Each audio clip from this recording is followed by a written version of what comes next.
Amira texted me. She likes to ask us questions for stuff. And I was going to say it kind of works as an intro. Okay. So I'll spring it on you. I've had a minute to think about it. Oh, great. But I love getting things sprung on me. She said, who is the best male and female singer? And she says, you know, that makes the hair on your arm stand up. Oh. Your favorite male and female singer. Like vocally? What are the alternatives? Well, I mean, there's a difference between being a vocalist and being like just a person who sings. Sure, vocally. I just like like if my favorite pop star, that's different than my favorite person vocally. That makes the hair on your arm stand up. Well, Adele. Oh, okay, that's a good one. Yeah, and then I don't know for a dude. Honestly, kind of Michael Bublé. Oh, fun. He's got such a good voice, but then also like Nat King Cole from back in the day because his voice is like crazy. It's not Josh Groban singing Evermore. That is good. The Dan Stevens ones is better. Yeah, the Dan Stevens ones is better, but it's kind of a let it go situation. Josh Groban though, Josh Groban's pretty good too. Oh, Hosier. I'm just gonna talk about this now. Well, everybody knows that Kylie Minogue is my favorite singer, female singer. But makes the hair on your arm stand up. That's not the kind of thing that I can like plan, that I can like schedule. Sure. But one of the things that gives me like the ASMR tingles is Lana Del Rey's specific cover of Once Upon a Dream. Sure. Okay. Yeah. And then my favorite male vocalist is Aaron Bruno from AWOL Nation. I knew it. He gives good scream. He does. He has a good voice, yeah, for sure. So...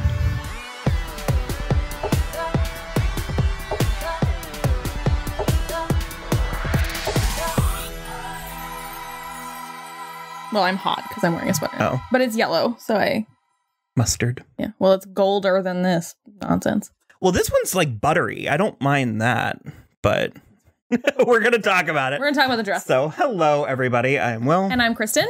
And this is So I'm Watching This Show, your twice-weekly pop culture podcast where we talk about movies, TV, music, and more. And as always, this is a spoiler show. You've been warned. It's going to turn into a thing.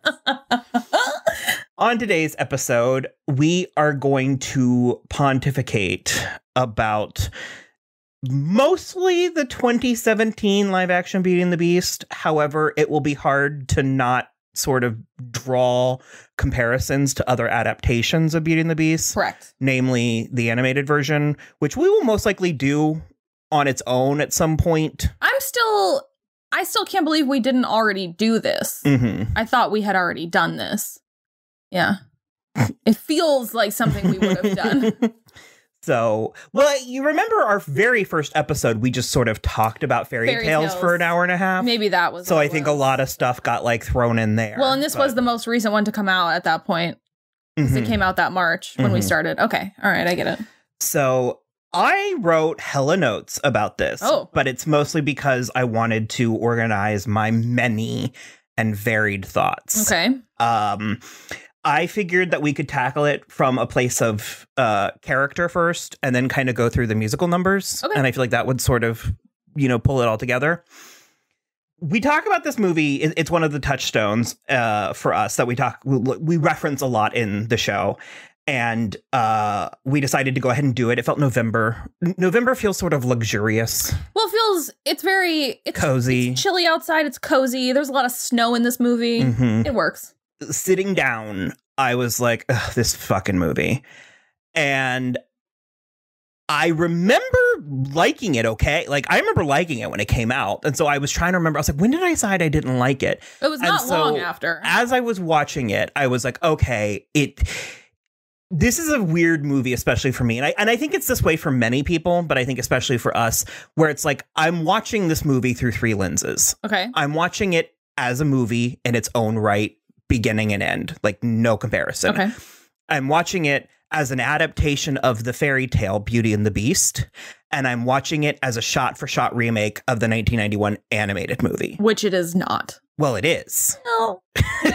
And I think that is one of the things that holds it back. Well, I sort of disagree with you on the third because I think this falls flatter than the animated one. So I don't think it can be a shot-for-shot remake because it's like it's not as exciting. Yeah, because they didn't succeed. Well, but they used it as a map. Well, yes, they definitely used it. You can sort of map this movie over that one. And frankly, that dependence, that adherence to the animated version are why I think they add elements to this movie, which I guess is a requisite. All of them do. They add like 45 minutes of elements to this movie. But I think the adherence to the shot for shot of the animated version sort of is what prevents those added elements from truly working. Sure.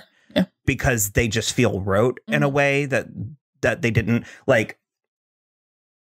We never have a question about her mother in the first one. Yeah.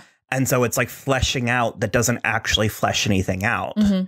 And so it's just which constitutes like 6 of the 45 extra minutes. It's very strange, but going broad, this is holy text, both for me and Disney. Would you Beauty say? and the Beast? Yeah. Yeah, I mean, it's never been my favorite, but I always liked it. The original animated one. Or even just like the fairy tale. Like that's what I mean. Where like this is sacred to me. Sure. And so already we're putting a layer, even a fourth layer. Well, no, this is the second layer that I mentioned. But already this has to live up to something that many people just go to the movies to see a good movie. Yeah. Ultimately, when I was watching this movie this time, having had time to breathe, time in between, seeing it and looking at it more critically, I actually think this is a fine movie. It's fine. So the thing is like, I think it falls flatter than the animated one. However, it is at the same time so much more detailed and like set designed in such an excellent way. Well, I think it amounts to less. That's what I'm saying. It's like you're looking at all these tiny details, and it's like they're trying to drown you in the tiny details so you won't notice that the big picture is hideous. Because I don't get lost in it. I had a similar problem with Aladdin, where I was like, that was a very clearly expensive movie that looked cheap. Because, well, for Aladdin, for me, I don't have an issue with the scope of this movie because the castle feels huge and it feels real enough. Except for the ballroom, I think it needed to be bigger. Well, yeah, that's fair. But it's like, I don't have an issue. And not telegraphed in the opening scene. That ballroom should be a reveal, but... Oh, well... Yeah, okay. All right, fair enough. That being said, I think the scope of Aladdin is what suffered because when they're doing the Prince Ali like number when he's like getting introduced or whatever, it's like the Indiana Jones backlot, and it's just like this is spectacular. This is nothing. What is this? It's like it's not huge, it's not ridiculous, and so it's like in that sense, I do think this movie works from a purely visual standpoint. I think it's beautifully set directed and everything. But like you said, it does not lend itself to the whole of the movie in the way that it should. There's definitely a grandeur to it that I don't feel like is ever, it's there, but it never is accomplished. And so I'm going to come down real hard and blame 70% of this on Bill Condon, the directing. Sure, of course. I think it is woefully uninspired. Yeah. Because that's what I remember specifically. We were still sitting in the theater and the credits were coming up because we were listening to the amazing Celine Dion version. And the choreographer credit came up and you were like, where? Where was their choreography? Yeah, I like in the choreographed dance numbers only, like at the beginning and the end, the book ending dance numbers. We've made this comparison before. We talk about how the Marvel franchise, the Marvel division of Disney has Kevin Feige, who is the director. He's in control of it. He hires people. He steers the ship. And the Disney live action division does not have that. Plus, it feels like roulette when they're picking directors. Roulette. I wish they were picking directors with vision and passion. At the very least, I wish they were picking directors who gave a shit about the source material. Because it's I don't believe for a single second that Bill Condon is deeply in love with Beauty and the Beast. That's not on the screen anymore. Yeah, and further to that, I wish that they would pick I'm not trying to make it about this, but pick a woman. These are fairy tales. They're quote unquote, they're girly, they're for girls. Or romantic. I mean, Guillermo or... Sure. Why Guillermo del Toro wasn't doing this, although apparently he was at one point doing it out of... Well, he's the one I want to see his Sleeping Beauty. Or The Little Mermaid. Well, that would be very... We also already did that. It's called The Shape of Water. Yeah. But that's the thing. It's just like I can tell that these people don't care about the movies that they're making, and it makes me angry. They care about the bottom line. Like, they care about the profit. And so so in that regard, it is an exceptionally competent movie. Sure.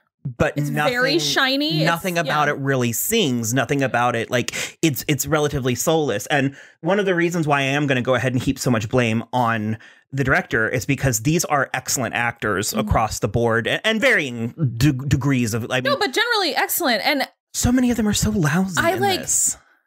I don't want to be mean.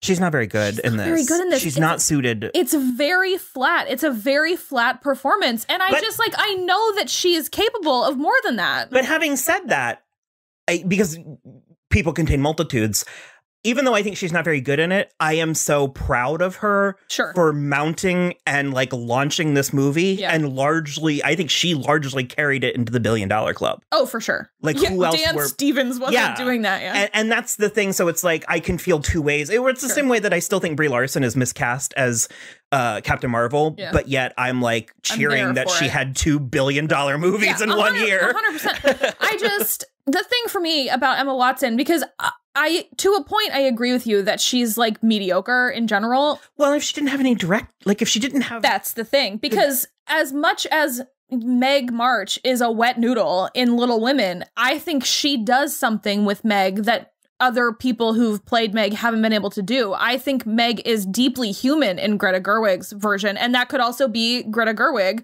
but it's like, you need to have a director who's going to bring that kind of thing out of you. And for the most part, like in the Be Our Guest scene, I know that is all digital, but like, did they give her nothing to work with? Because she's just like, it's like she's a puppet with her strings cut. She's not doing anything. Disney did her so dirty. Because she needed vocal training. She did take some. Did you read that in the? Yeah, in the trivia. I think she's got a sweet voice, but she's not. What's her name? What's the who did it originally? Paige O'Hara. Yeah, she's no Paige O'Hara. Right? Or is Paige Davis? No. Susan Egan is Broadway. That's who I gotcha. Paige O'Hara. Yes, both of which. Yeah. But I was going to say, and I wanted to pull the clip, so we'll see if we can find that and pull it here. But it's like there was a scene in Disney's reality show Encore where they were doing Beauty and the Beast, and they brought in Susan Egan, and she's so amazing. She sings a chorus or a refrain from Home, and brings everybody to tears. Yeah. Is this home?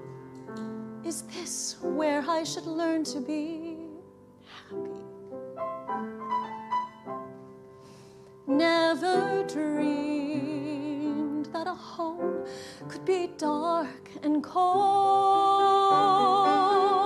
And I can't remember if it was Susan or Paige. I don't remember which one, but there was a scene, I think it's Paige, when they were doing The Beast at the end where he was dying. Yeah. And she was like recording her stuff, and like she was crying, and the people in the booth were like, "Oh my God, are you okay?" And she just goes, "Acting." And it's like, you can hear in both of their performances, you can look at them in street clothes and just listen to their voice and be transported. Yeah. And at no point is that even remotely in the realm of what I think it's not the point of her performance or her performance in this movie. And this is where I will be critical of Emma, is because she had her hands on this. Yeah. And I think her where she's coming from is good. Yeah. Her methods are good, but her execution, I think she had her hands on this movie. It's not beauty. No, I think she had her hands on this movie creatively in the wrong ways. She was again, I applaud the vision and the ideas and the where it's coming from, but it's like, I apologize profusely. This is not a feminist argument. This dress needs a corset. Mm-hmm. This dress needs a corset. And I definitely agree with you. She had some and she has like the whole STEM thing that like every female young character has to have now, which again, yes, I'm for it, but it doesn't really go anywhere. Yeah. Like she doesn't, they establish that she's like an engineer, but then she doesn't engineer anything. She's not like an inventor. I mean, she gets herself out of a couple of jams, but it's like with her jewelry. Yeah.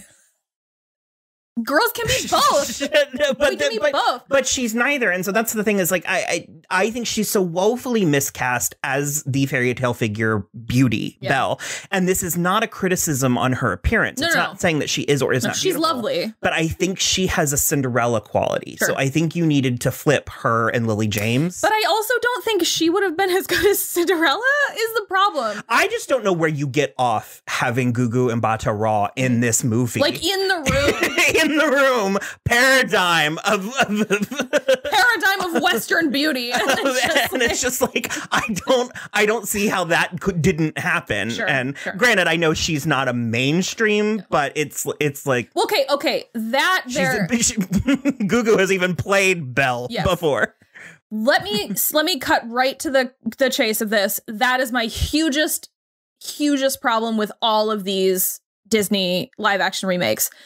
They are in this to get a big name in there, generally. Like, the Aladdin remake was to get Will Smith to do this. Like, it's all of these things to get these people. Angelina Jolie. And I mean, even Elle Fanning to a degree in that movie. And so it's like Stellan Skarsgård is in Cinderella. So that is, I think, where the issue is. Where, like, despite the fact that we both thought Aladdin was also mediocre, Mina Massoud was awesome. I thought he was great as Aladdin, and I loved this finding this new person, and I loved Lily James getting that bump up, and I loved Elle Fanning getting that bump up, even though she already was like a legacy and everything. But it's like, Emma Watson is Hermione Granger. Like, she's already such a thing. You can't put such a thing at the center of your movie, because she was like the largest thing in this movie. They also, they rewrite both characters of Belle and Beast, and here's the thing, it kind of works. Like, I almost love that, like, he's kind of just like an actual dick. Yeah. Like, he's negging her the whole time. Well, it goes to a little bit of a Pride and Prejudice place. a little bit, where he's like, ugh, you would like Romeo and Juliet. But she's also, it's like, and this is a stolen observation from when Pop Culture Happy Hour covered this, but it killed me. I don't remember which one of them said it. It was like a fourth chair, but she was like, in the animated version, Belle is sort of quixotic and kind of like, you know, like, oh, and like Emma Watson's Belle is kind of surly and like, I'll get it. Yeah. Well, she's like, these fucking blokes with their bread, and it's just like, and it's like, it's a take. I think it's very funny, but the movie doesn't think that's what they're doing. 100%. The movie's not aware of that. And I think to that point, I think it is a strength of Emma Watson that she's able to convey something like, because literally that is like her first line. She's like, there goes the baker with his bread like always. And I'm like, what do you want him to make? It's bread. Well, and it's just like, again, with the movie, it's like, considering that this was an extremely expensive movie, it doesn't always look like it, because I think that village set is cheap and claustrophobic. I do not know why they have a farm in the middle of the village. Okay, that's an issue for me too, because like, she is meant to be like a farmer's daughter, and they live in the center of town, and it's like, she's got like 3 chickens in the front garden and then nothing else. But then she is like transported by Game of Thrones logic to the field in the hillside where the hills are alive. And I'm fine letting that go for sheer grandeur, for sheer splendor, if they nailed it and then more of that sort of happened, because and that was the moment where I knew that we were in trouble, because we cut to that scene and she's doing the grand, like, I want adventure in the great wide sum. Like, even me just here right now, I can't help but like she needed to sort of collapse onto the ground and like feel the daisies on her cheeks, and she needed to close her eyes and the wind and stuff. And she's just sort of with her arm clipped. Well, that's what I'm saying. Yeah. She's just sort of like leaning forward, yelling it. Surly. Belle literally pulls Sound of Music. Yeah. And like picks up a dandelion. And it's like, it's the stuff like that it's like, you know, a phenomenal actor like a Meryl Streep. You know, we've talked about that scene from Into the Woods, where there is a close up of her face for 42 seconds. That is an eternity in film. Yeah. And she manages to fill the screen with her facial expressions, and she takes you on a journey. I'm not saying that Emma can't do that, but I'm saying she didn't. I agree. I definitely agree with you. And I do, to a point, I do think it has to be. And I also think they kind of weirdly rushed this. The movie? Yeah, but maybe. Go ahead. There just has to be, it has to be the direction for a lot, because because I have similar issues with some of her performances in the Harry Potter movies, which are like what she's been in the most. But it's like, I like The Perks of Being a Wallflower. I have liked other things that she's been in where I've thought she was decent. But it's like, she either is being, maybe her agent hates her too. She's like being consistently miscast, and then I think she's being misdirected in a lot of things. I mean, I think it's as simple as I think she's fine. You know, we talk about Natalie Portman Academy Award winner Natalie Portman is capable of delivering an Oscar-winning performance, but she doesn't always. Not always. Like, it might need to be mined. Yeah. Like, it might need to be pulled out of her. And I mean, I think that's fine. And again, I'm actually very happy for her for this, that this was a rousing success. Look, U.S. Ambassador Emma Watson. Like, I'm so happy for her and so glad that she's doing what she's doing. Because it doesn't end with her. Like we said, Dan Stevens, I am a Dan Stevens fan. Me too. How he got into this, I have no idea. He belongs nowhere near this. He's fine, but it's odd. It's very strange. It's definitely odd. It's like, because there were like a couple of things in between, but it was like almost a direct line from Downton Abbey to this. And I'm just like, huh? I also because originally at one point it was going to be Ryan Gosling, which I would have liked to have seen, but I would have liked to have seen. Well, sure. I'm not sure it would have been very good. But I also think his design is very uninspired. It's very safe and it's very CG. Well, they were going to do, he was in prosthetics like the whole time, and then they switched it at the last minute. I would have liked to have seen it. Yeah. I think that could help because he's also inconsistent. There's a handful of times where his effects look great, particularly in the beginning, where he's supposed to be mysterious and he kind of looks like Krampus, and it's really effective. He does kind of look like Krampus. I think he could, and there's a handful of times where he does look good, but then there's other times where I'm like, they were running out of time. And the rendering was taking too long. I think they were A, running out of time, and I think B, it's the type of thing where because it's Disney and because it is what it is, they can't make him look too grotesque. So it's like, they could have, but it's like, they can't sell, you can't sell toys. You can't sell this movie to like as a romantic thing if he's too ugly. Speaking of selling toys, we'll go ahead and hit the dress. Okay. This dress has been put through the ringer, deservedly so. I do not like the dress. Having said that, 3-4 years passed. We just watched it. It's actually a lovely dress. It's not the Belle gown. In motion, it's lovely. Because first we saw just pictures and I was like, this is an offensive. It's very frothy in a way that when she did, and especially the back, like the bustling in the back is very nice. But I don't like the tears. I don't like the bodice. Apparently, Dan Stevens' daughter drew it. And then they went off that. It looks like Homecoming. It looks like it's yellow. It looks like what, showing my age, Hilary Duff would wear in a Beauty and the Beast story. You know what I mean? Which, full disclosure, her Cinderella story dress is actually pretty great. No, it's terrible with that weird. It's like a diamond sweetheart. mesh. Does she have diamond mesh? Yeah, all across. Fuller disclosure, it's been 15 years since I watched that movie. It's terrible. I remember really liking it. This dress to me feels like an affront to the legacy of Belle's dress. The decision to not have it off the shoulder, the decision to not have a corset, the decision to not have a proper petticoat under. The decision to not make it gold. No gloves. I mean, the no gloves, I have no problem That's fine, but it's not formal. Yeah. It's it's just, her hair looks like I said, her mother did it for sophomore prom. It's not even senior. It's just there's nothing. Yeah. And the point of that scene is supposed to be that they put on. It's not, that scene is not there for a feminist point. Yeah. Which is, I feel what Emma was really proud of trying to do. And but I think the rest of it is enough of a feminist point. She's wearing boots the whole time. Her skirt is tucked up so that she can move around easier. She's an inventor. Which third wave feminism, you can do both. Exactly. And that's the thing where I totally agree. It needs a corset. Well, the thing is even if they had made it like straps or a halter, she still needed some kind of off the shoulder ornamentation. Sure. Yeah.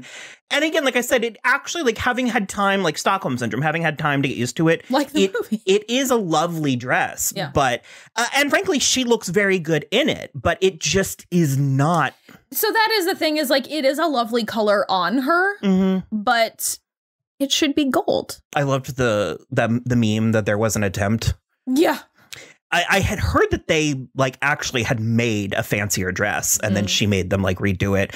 And actually my mom had a theory that they were really playing to the girls, to the children who they were trying to snag with this movie, and they were making a dress that could be easily replicatable for Halloween costumes. So that's the thing, is this is way more This easily looks like what a replicable. 7-year-old would wear for Halloween. For sure. And even from like a commercial standpoint, this looks way easier to replicate as like a company to sell this at the parks. It's and at the Disney identifiable, store. it's marketable, so that way you know if it's the animated, because you can go to the parks and dress up like Belle from the Bibbidi Bobbidi Boutique. Yeah. And you can easily tell if you're being live action Belle or animated Belle or Christmas Belle or, you know, what have you. And so just animated Belle. It should be gold. I'm sorry. He's got gold brocading all over his stuff. The ballroom's all gold. It's Baroque France. It needs to be gold. Gold. But this brings me to one of my biggest talking points. The costumes in this movie are hideous. I don't hate all of them. Hideous. What do you like? I actually like her peasant dress. Her peasant outfit. I kind of like With it. that like red and white twine. I kind of like it. It looks like she looks like an American Girl doll through the entire movie. I mean, not no. I don't know. I just kind of like the aesthetics of it. I also think Gaston looks good. I hate it. The white rough, the coloration, it looks cheap. Oh, it's sorry, there was an airplane passing, but it sounded like a bomb. I think it looks cheap. I hate the white ruffles. I think the fabric looks cheap. Like it looks like a poor quality fabric. That opening scene where they're all dancing, it looks sloppy. Like it looks ill-fitting. It looks like cheap fabrics wrinkle and pinch. And I mean, even Audra McDonald. And it's like, I get that they're going for the excess, but it looks like those like decent community theater companies where you can rent a show. So, okay. And these wardrobes come with like... I don't like the castle inhabitants aesthetic because I think it's really boring that they're all wearing white. I don't care for that at all. I also agree with the like wigs and stuff, but they are all his servants. They would not be... In which they make such a point to ground this in a specific time period and then deliver this. Yeah. So mad. But it's like these are problems of their own making. 100%. You are totally correct. That's the thing though, is like in certain aspects of it, I appreciate that they went a different direction, which is why I don't hate her peasant dress, her like original Belle dress. I'm fine I don't with hate that. the cut of it. Like I like that it's like tucked up a little bit. But again, I wish there was more to it. I wish it was like It's so funny that you say that because there's like 75 elements to it. No, I know, but it's like I wish she looked more like these look like Once Upon a Time costumes to me.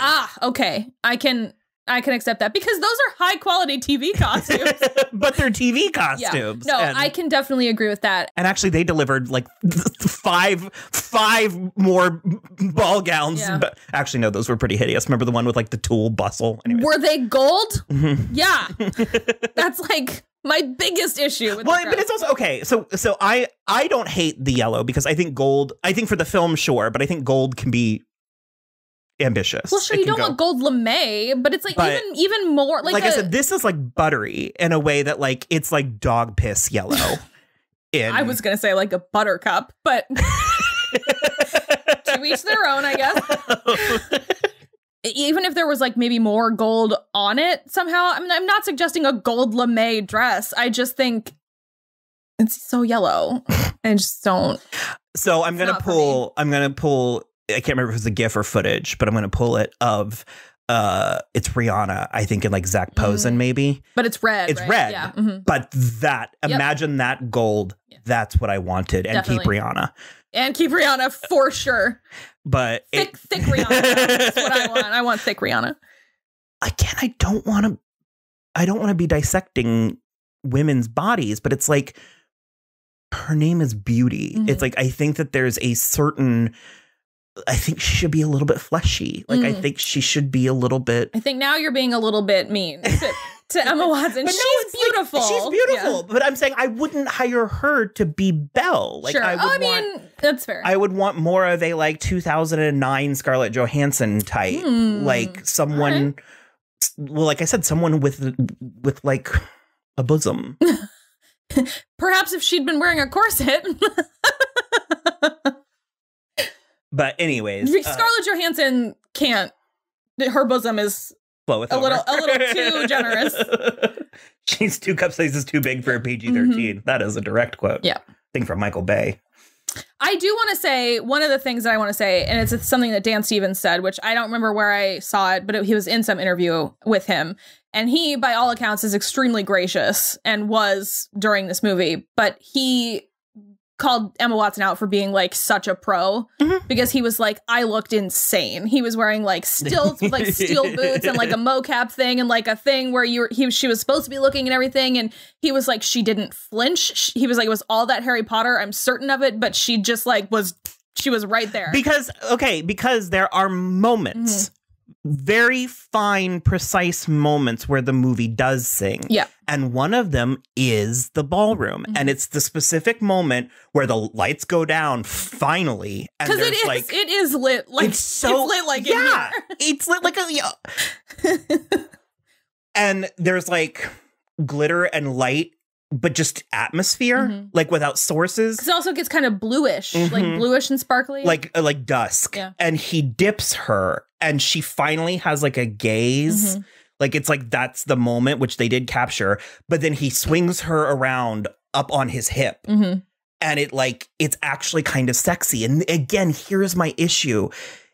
Because this is Disney, it's so neutered. Yeah. And it needs to be for children. I understand that. It needs to be accessible to children, but that doesn't mean that it can't not also be sexy. Yeah, This is one of the glamour stories. Like, this is a love for the ages. Well, it's the whole, Prince Eric walking, in the foggy morning playing his flute with his shirt billowing open. It's like, that's a thing. Amy Adams and Patrick Dempsey in Enchanted. Yes. Like, it's a thing, and it's a thing that's necessary. And in these live action ones, you're right, they're neutered in a way that the cartoons aren't. Yeah. And it's just like, I don't understand how these animated versions are so much sexier than with real live human people that look like Emma Watson and Dan Stevens. Ariel, when she's like on the beach, like, and the hair like drips across her face and stuff. Because fool me 6 times, shame on me. Fool me 7 or more. Yeah. I always do that wrong. Shame on you. Fool me 7 or more. Shame on me. I can't wait to see Halle Bailey do it. Yeah. I think she'll pull through. I think she'll be the one. She's going to make it happen. Well, we already, Lily James, sure. we think she's great. And Naomi Scott did a great job. That movie should have been called Jasmine. If it was about Jasmine, it would have been fantastic. Yeah. But that is the thing. And again, with the not being afraid of a musical. Yeah. It's like, if you're going to make a musical, then make a musical. Like, what were you going to say? That is the thing. And I'm about to hate myself for saying this because I'm a feminist. You're a feminist. We're all feminists here. I want all the things. I want little girls to dream and be whatever they want to be. Do you want me to guess what you're going to say? I've got like 5 different. Sure. No, go ahead. I'm in the same place as you where it's like, I think it's a nice gesture that Belle is like an engineer and an inventor. But it's like, to go back to the Aladdin thing, it's like, I don't think Jasmine should have had that song, like that. Well, it didn't suit. It didn't suit any part of it, any single part of it. And so it's like, while I applaud that for this, it's also like, Belle is already one of the more independent and forward-thinking princesses. I don't necessarily think it needed to go that step further. Especially when it doesn't really pay off. It doesn't pay off. It doesn't really relate. It's also like, why isn't Maurice still the inventor? Like, it doesn't really, it's all sort of like does not fully compute. Well, you mentioned added songs in Aladdin. I do think Evermore is excellent. I love it. I really do. I love it so much. Yeah.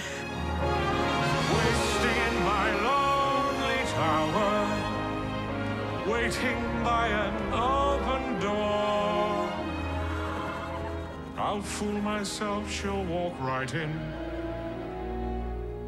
and be with me forevermore. There is also a fourth component to this review, and it's that we are both familiar with the Broadway show, and he has a song called "If I Can't Love Her," and Evermore trumps it. Like, I agree. It's just very intense. Like, I think "If I Can't Love Her" is more of just like a straight up ballad, yeah. And this is really like this is a power ballad. It's a power ballad, but it's also like it even furthers his giving up his own power to her. Like, he's like, I'll love her forever and she'll be gone. But I'm willing to do this. But I want to do where it for if I can't love her is very woe is me. But yeah, and also like it just begs the last part of that sentence, which is like, then no one can. Yeah. And actually, Days in the Sun grew on me. I like Days in the Sun. I've always been partial to Human Again. I do like Human It's more upbeat because they're talking about how great it will be to be human again. But I think Days in the Sun suits Days in the Sun suits this production more than Human Again. Because you're right, Human Again is like bombastic. It's like very like happy. I think that Sir Ian McKellen, I think, fares the best as Cogsworth. I love Ewan McGregor and his Lumiere, but it's terrible. So I love Ewan McGregor.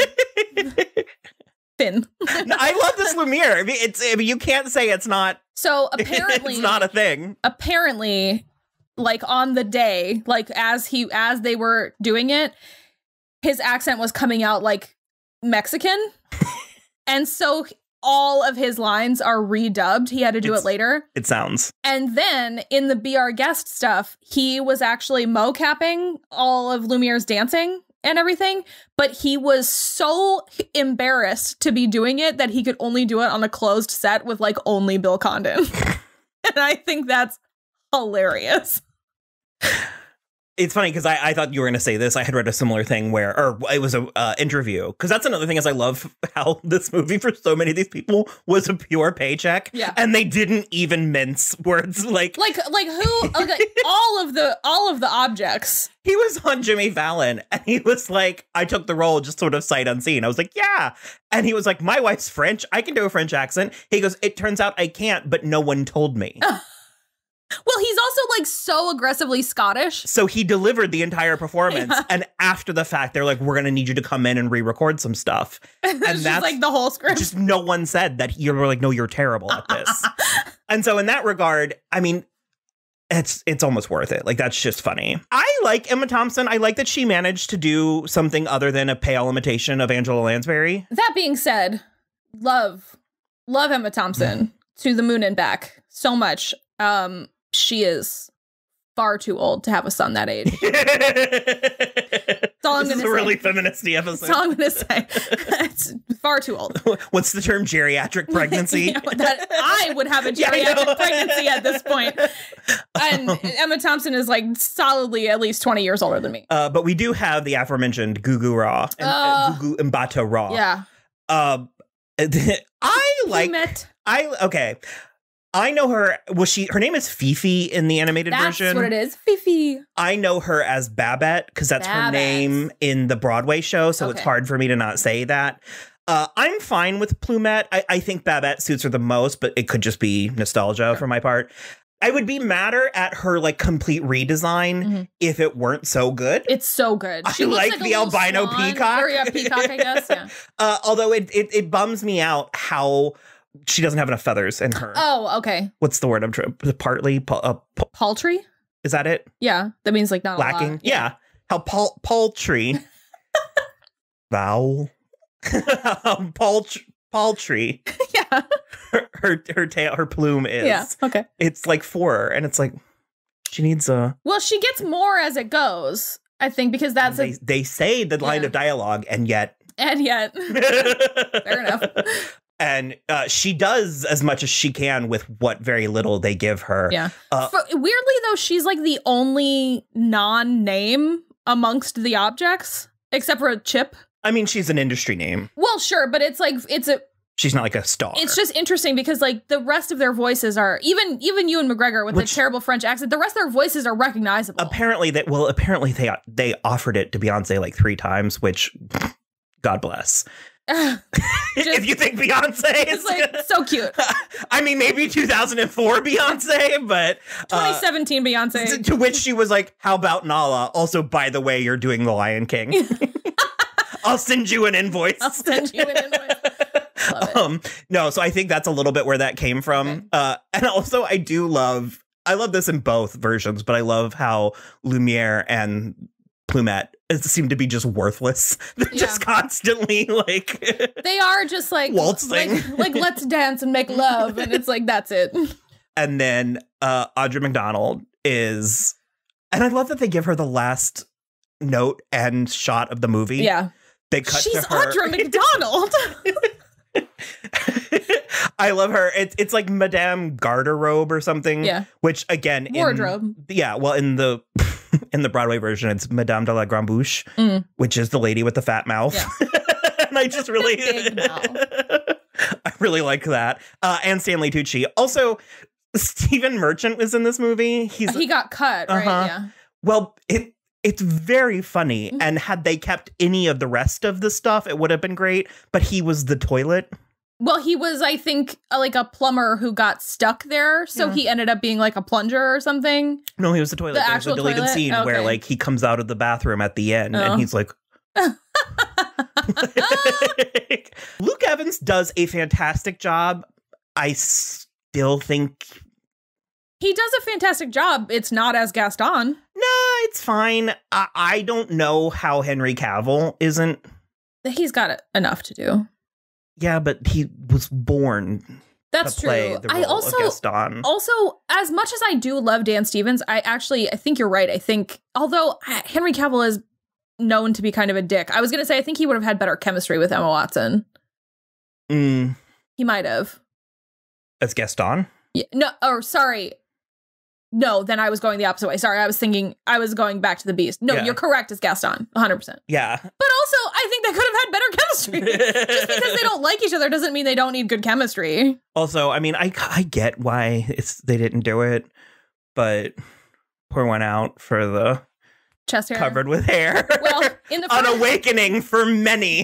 In the first place, Luke Evans, I think, does not have any chest hair. None. Well, wouldn't have been a problem for Henry Cavill. True. Also true. Yeah, they neutered. It's just like the only. Speaking of which, the biggest crime, I'll say it, I'm not afraid. The biggest crime this movie pulls is what they do to the silly girls, to the bimbettes. What the fuck is that shit? I'm angry. Just like. Why are they prissy? Like, why are they prissy, snotty? It's like 3 like Katie McGrath cosplays. Yeah, like the bad ones.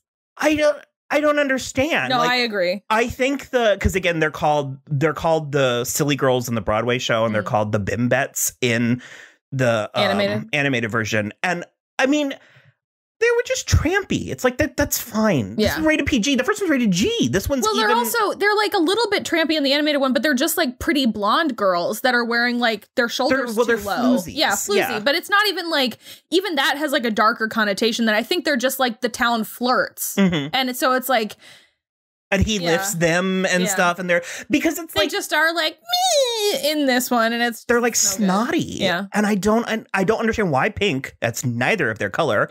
They have like jet black. One of them has pink. It's red, green, and mustard. Well, it's like off red. Yeah. Okay, fine. That is like baby pink. Sure. Yeah. With bows and like curls, and I was furious. Yeah, it's not good because they're kind of iconic. It's like they're definitely like lower down on the totem pole, but I don't know that. And again, I mean, we kind of mentioned this when you mentioned the choreography, but it's like, I remember watching the opening scene for Belle, and there's just like, again, it's a big set, but also then the camera's just like, look at this big set. Yeah. And everybody is standing in tableau like, she's a beauty but a funny girl. She really is a funny girl. Well, even when she's reading the book and she's walking and she's like, here's where she meets Prince Charming and she's doing all of that. It's like, she's still in the middle of a crowd. When she does it in the animated version, she's like at the fountain with talking to the sheep. Like, I know it's hard to wrangle real life sheep, but like something you could have done. Animate something. them. They had so much money in the CGI budget. I know. And it's like, there's no choreography. Well, it clearly wasn't enough. There's no choreography, there's no dancing, there's no singing, there's no, and it's like, if you want to know how to do this, I'll see if I can find like a clip of it or something, but look at the 1997 Rodgers and Hammerstein Cinderella. Yeah. The prince is giving a ball. Yeah. That is an entire number that just transport that into this movie, and it's already better. Yeah. Sorry, Bill Condon, he is the one that did Chicago, or Rob Marshall? Rob Marshall did Chicago. Okay. I also don't know why more people don't watch Chicago and take a note out of the book. Like, I know that's Fosse choreography, but that's doable in other instances. Well, Rob Marshall, we don't like him as a director, but by all accounts, he's a phenomenal choreographer. And that's the thing where I just simply don't understand. Like, there's no excuse. There's no excuse. Because they get close to choreography in Gaston. Yes. But even still, it's like that should be a full-blown clogging number. Yeah. And in the Broadway show, they do, I don't know if it has a name, but they all have steins of beer and they do like a clinking thing. And in this version, he just to sort of play sword fighting. So, and everybody like they get the build up, but then they just kind of walk around and go, woo. And also it doesn't make any sense, because why is LeFou paying the townspeople to like Gaston when the whole thing was supposed to be that he fit in and he's the paradigm? So, okay. It's so strange to me because as we've been discussing, it's mediocre mostly across the board with a couple of like good, like excellent moments. But one of the weirdest things about this movie to me is the darkness of Gaston. Because in the animated version of the war, he is generally like just a bully. He's like a bully, and he's like the hottest guy in a small town, and he's like, I want her because she's pretty, and I'll learn her about that book reading. And yeah, he's somehow less dimensional in the live action. He's way more. Okay. They added plot. I don't necessarily think that he's less dimensional. I think he's scarier in the live action version, because he gets too angry. Like he threatens to put LeFou in the madhouse also. And the think of the war thing is like, Gaston clearly has PTSD from the war, but because it almost is like he's a different person when he's shouting at Maurice, and then if LeFou is like also, think of the war, and he's like, Maurice. Not that it makes him a victim, but it's like that.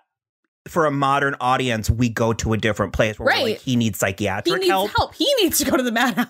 In the way that in the animated version, he's just a jock. Right. And I think it's like, I think that was a misstep because it puts me in a whole different mindset where you're right. Look, Gaston needs psychiatric help for sure. They fleshed this movie out, but with nothing that actually was of consequence, like nothing that went anywhere. Well, I would disagree and say it's with things of consequence, but it's not the right direction. It's like there's too much consequence to him having PTSD. No, I guess what I mean is we still end in the same place. Yeah. Like it's not fleshing anything out. Yeah. If anything, it's hollowing things out. Exactly. And that's where it's like, cool, you added stuff, but it renders plots less. Yeah. Because that's the thing is like, I can understand a man who's been to war and then come home and been like, oh, I'm also not safe here. I need to go kill this threat.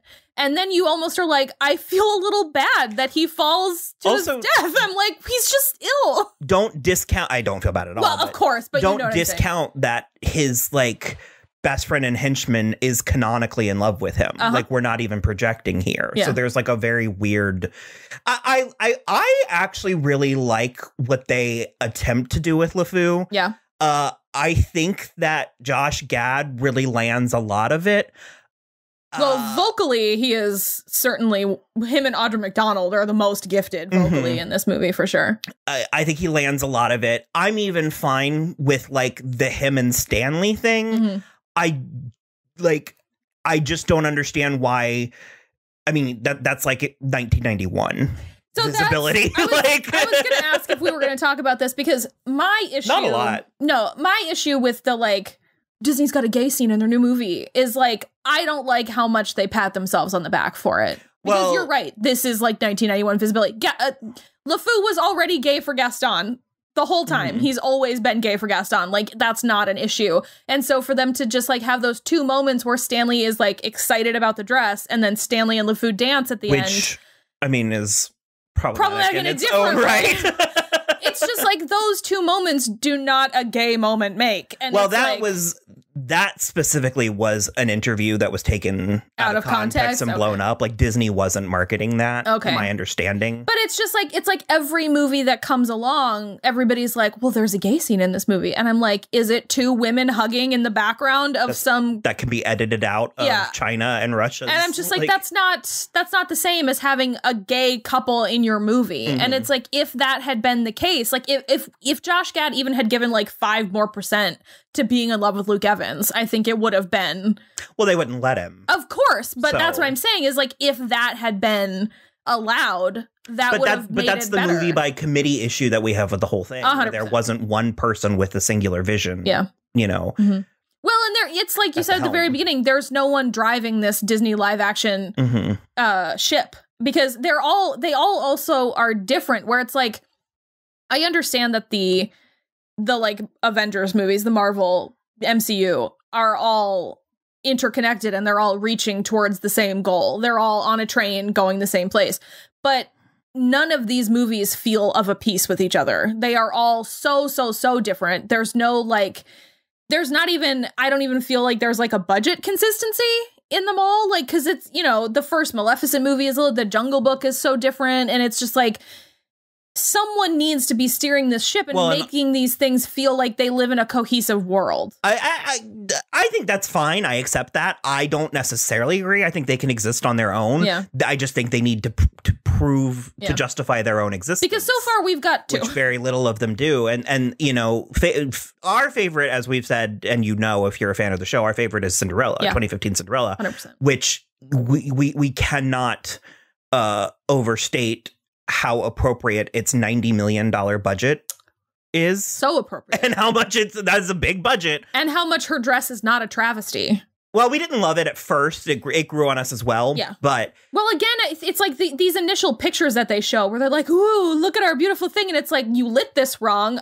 You color corrected it weirdly. It's not in motion. What are you thinking of?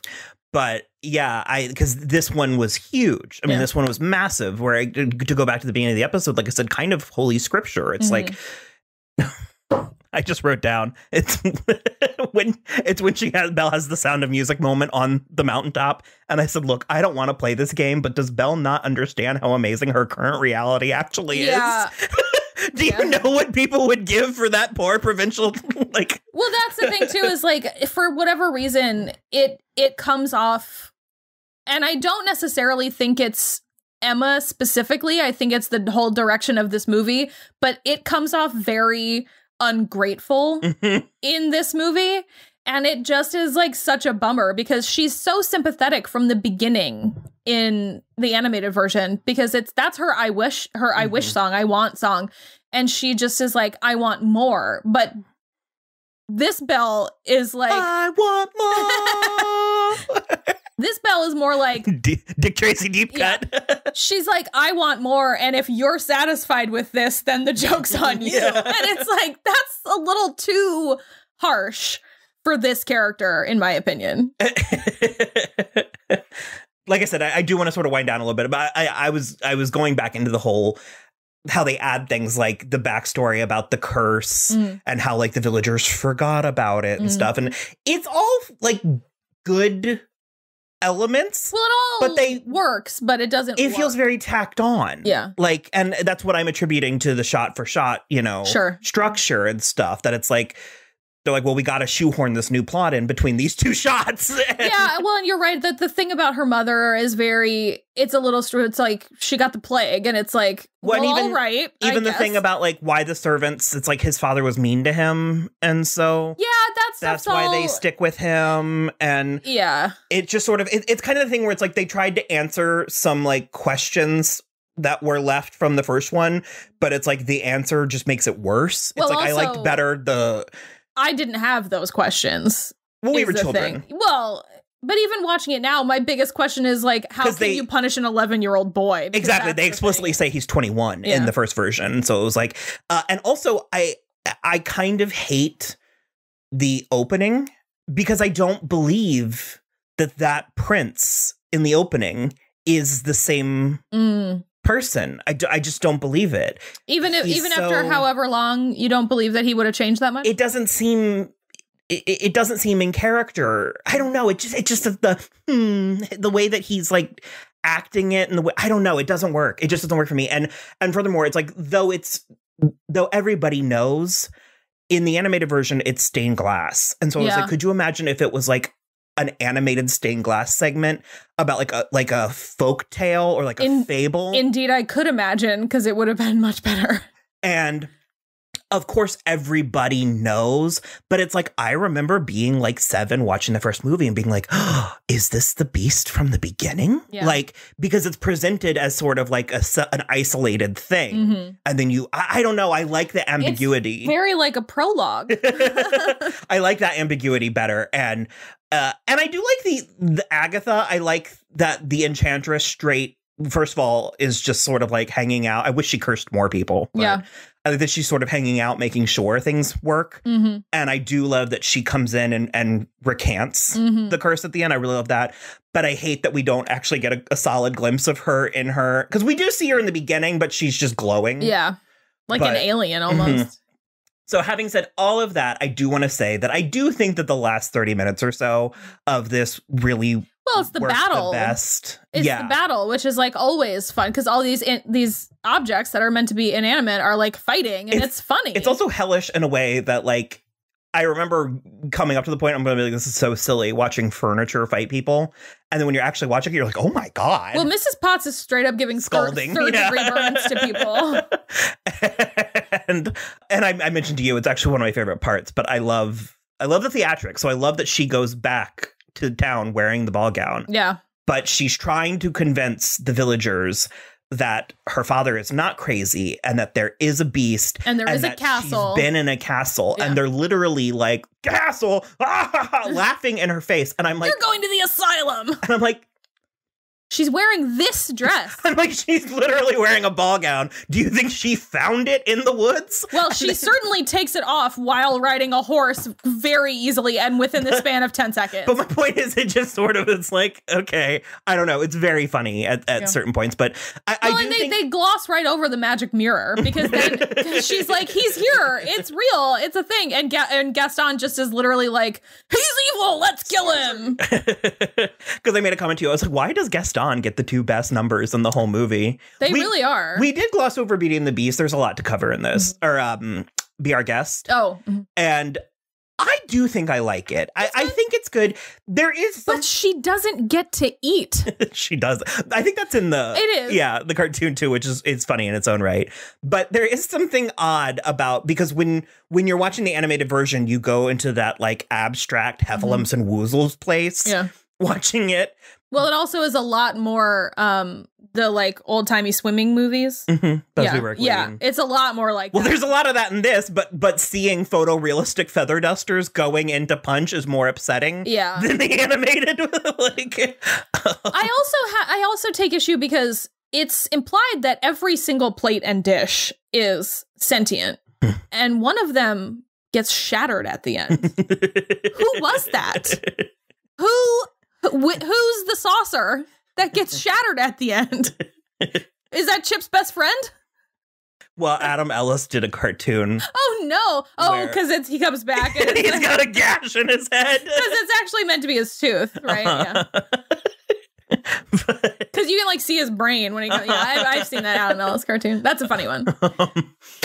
But no, what I was getting to, so Be Our Guest, all in all, is actually very good and incredibly impressive when you realize that not a skosh of what is happening is real. Which, but again, that's when Emma Watson is at her most.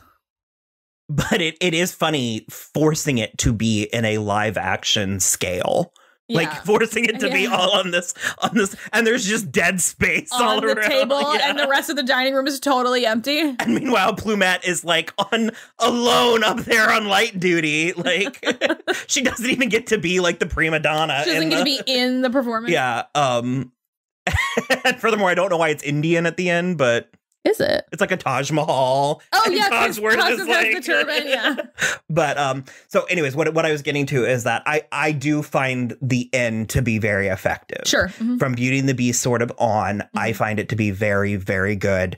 And actually, I think the climax is well filmed and emotional. Yeah. I get a little emotional with the Beauty and with Belle and the Beast and everyone dying. And you're right, it is a little egregious that the dog falls over on his back. It's rude because he's the piano bench or the ottoman or something. But yeah, it's rude. That's the thing, too, because we talked about it when we were out there, when we were watching it. And it's like every one of these has like the one step too far. And in this one, it's that they all wake up and the dog immediately pees on like the butler's shoes. And then Mrs. Potts and Chip go down Splash Mountain. It turns into Cool Runnings. And you just are like, God love Emma Thompson, but like, this is not her caliber. Well, because also, presumably, they aged during the curse. But Chip can't have. The village didn't. So I don't know. Like in their attempt to clarify things, it got muddier. Well, they have to have aged together because Mrs. Potts has a husband who's in the village. So if it's anything, it's the other way. And the people under the curse didn't age. That's and what the I mean. villagers did. Oh, okay. Okay. So now he's like 10 years older. Yeah. I don't know. It's weird. It's weird. It's weird. It's super weird. The end's great, though. It is good. You love her, like, for lack of a better word, we'll call it her wedding dress. It is so pretty. It's like, if only it were gold, it would have been perfect.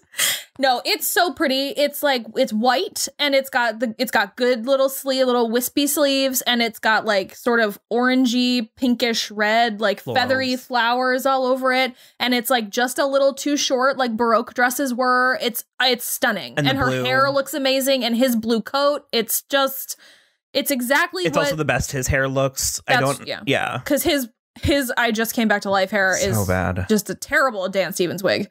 And there's no excuse. I don't understand why you keep that part. Okay. There's that much money involved in this, and you cannot get Dan Stevens an appropriate wig. It's unacceptable. Or just get Jake Gyllenhaal, who already has that.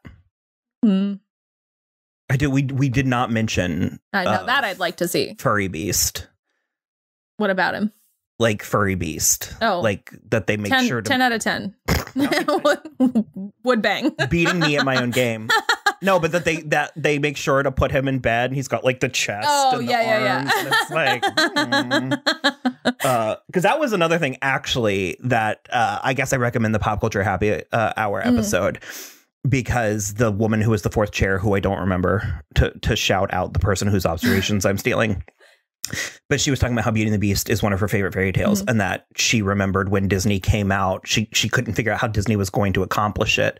And she talks about how, she talks about how the biggest issue, or the biggest like elephant in the room, or, thing, is how do you deal with the Beast's rampant latent sexuality? And Disney's answer to that was by constantly chaperoning them.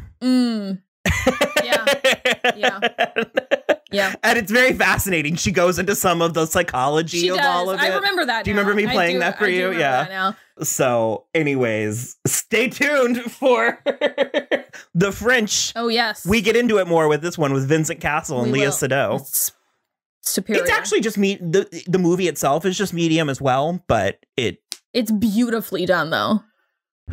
Yeah. She has like so many dresses. Like 11. Yeah. Chaque soir, à cette heure précise, tu devras être là. Jour et nuit, j'attends que vous décidiez de mon sort. Si tu acceptais de t'abandonner, je pourrais combler tous tes désirs. Vous croyez qu'une bête comme vous pourrait combler une femme comme moi? Let's just talk about it now. No, we can't. Not on this episode, but so like no, I love the new verse. The from that song? Winter turns to spring, famine turns to feast. Oh yeah, and nothing left to say. So good, very good. And having Audra and Emma share it, it ends on such a euphoric note. Go ahead. Sorry, cut me off. No, it really does. You're totally right. Okay, definitely let us know how you feel about the 2017 Beauty and the Beast, or Beauty and the Beast in general. Also, that feels like opening a can of worms. So if you're going to be mean to us, bring it on. Will says I've been ready to fight for like 2 weeks. 2 weeks. Yeah, so let us know what you think, and then you can follow us on Twitter at So I'm Watching, Instagram at So I'm Watching This Show. You can also follow along on the website, soimwatching.com, which links out to everything, including the YouTube. If you're watching us, you can subscribe right over here. And then otherwise, just subscribe wherever you listen to podcasts. And that's it for us. Bye!